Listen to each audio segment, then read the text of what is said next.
We want to be telling a story with our guitar solos. We're going to look at this like intro, conflict, resolution, and then finally like the full resolution at the end. So for my intro, a little exposition, right? I don't need to build tension if I'm in my minor, right? I don't need to be doing the flat threes and the flat sevens necessarily right away. And my phrases can be a bit longer. It's a nice way to ease into these solos.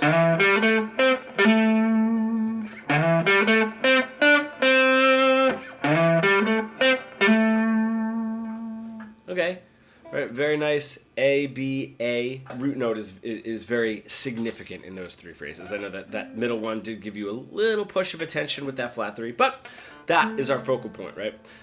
Is my root note. Now I can get into a little bit more of the conflict resolution. Now I don't need to jump up to tension. I can use a 2 or a 4 to push the story a little bit more.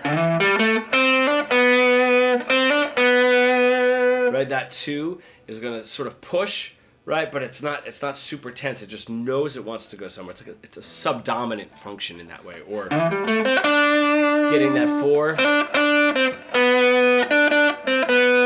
right? The 4 and the 2 push, but it's not so, oh my gosh, I need to resolve this, you know?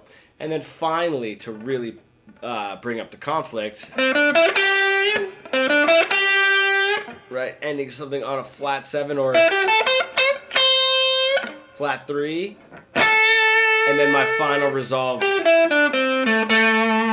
to my root note. Now, we don't need to be just focusing on, okay, at the beginning I'm going to play root note.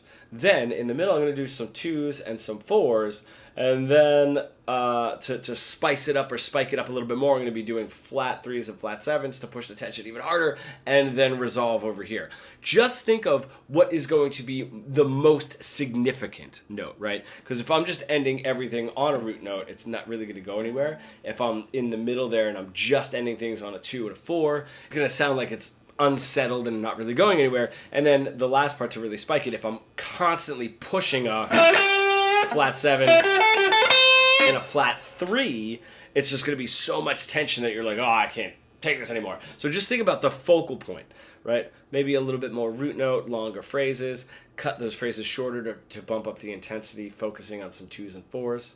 Keep that same intensity focusing on those flat 3s and flat 7s, and then bring it back down to your root note. I'm going to do an easy example for you to follow with all of this. That link is in the description or the first comment. If you're an intermediate guitar player stuck in that boring, robotic guitar solo plateau that we all get into, and you really want to bridge the gap between your creative ideas and what you're able to play, becoming fully fretboard fluent, comment pro below and we can get started.